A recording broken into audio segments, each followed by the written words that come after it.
Police ફરિયાદ અનુસાર કોસંબડીની garden સિટીમાં રહેતા અને કેમિકલ ટ્રેડિંગનો વ્યવસાય કરતા મુકેશસિંહ સેગરની બે દીકરીઓ સંસ્કૃતિ અને આકૃતિ ગત 15મી જુલાઈના રોજ બપોરે 2:45 વાગ્યાની આસપાસ એક્ટિવા લઈને ટ્યુશન જવા નીકળી હતી. દરમિયાન ગાર્ડન સિટીથી FDD કોલેજ તરફ જવાના રોડ પર પાછળથી એક 4 વ્હીલર ગાડી ધસી આવી હતી અને એક્ટિવા આગળ ઊભી રાખીને કારમાંથી પલ નામની યુવતી, તેમના પિતા દેવભાઈ અને માતા અને દાદી નીચે ઉતર્યા હતા અને ગાળો બોલી ઝઘડો શરૂ કર્યો હતો. જોતજોતામાં મામલો બિચક્યો હતો અને આરોપી પલની માતા તથા દાદીએ બંને બહેનોના વાળ પકડીને ગરડાપાટુનો માર મારવાનો શરૂ કર્યો હતો.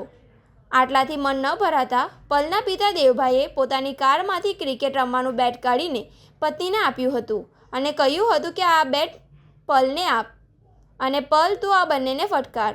પિતાની ઉશ્કેરણીથી પટે બેટ વડે બંને બહેનો પર હુમલો કર્યો હતો, જ્યારે દાદીએ પગમાંથી ચંપલ કાઢીને માર માર્યો હતો. રસ્તા પર લોકો ભેગા થઈ જતા, જો હવે મારી દીકરી સાથે માથાકૂટ કરી તો ગાડી ચડાવી જાનથી મારી નાખીશ તેવી ધમકી આરોપીએ આપીને ફરાર થઈ ગયા હતા.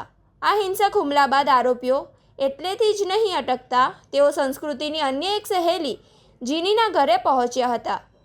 ત્યાં જીની સાથે બોલાચાલી કરતા તેમના માતા સોનલબહેન અને પિતા વચ્ચે પડ્યા હતા.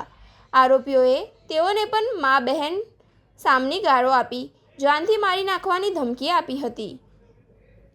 આ અંગે પણ સોનલબહેન પોલીસ સ્ટેશનમાં પહોંચી આપવીતી જણાવી હતી. આ અંગે સંસ્કૃતિના પિતા મુકેશસિંહ સેગરની ફરિયાદના આધારે અંકલેશ્વર GIDC પોલીસે દેવભાઈ, દેવભાઈના પત્ની, દેવભાઈના માતા, દેવભાઈની દીકરી पल सामे कायदेसरनी कार्यवाही हाथ धरी है। क्या नाम है आपका? संस्कृति सेंगर। क्या हादसा हुआ आपके साथ?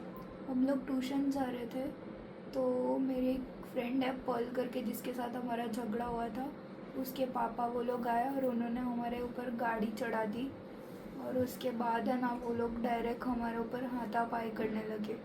वो जो उसके पापा थे देवा भाई, वो दारू पीकर है ना मारपीट कर रहे थे और उन्होंने है ना बेड से मारा हमारे सर पे, शोल्डर पे, पैर पे, और फिर वो लोग है ना कपड़े फाड़ने की धमकियाँ दे रहे थे। और उसमें है ना पल थी, उसके पापा देवा भाई थे, उनकी वाइफ और उनकी मम्मी थी। उनकी मम्मी ने चप्पल भी उठाई थी मारने के लिए और वो बहुत गंदी गंदी गालियाँ दे रहे थे, माँ बहन की और बाप पे गालियाँ दे रहे थे। और मारने के बाद वो लोग ऐसा बोल रहे थे कि इनके कपड़े फाड़ दो, ये कर दो, वो कर दो। और फिर जब मारने के बाद वो लोग बोलते हैं कि इतना मारो जब तक पेट ना भरे तब तक। और जैसे हमारे पेरेंट्स आए तब तक वो लोग भाग गए।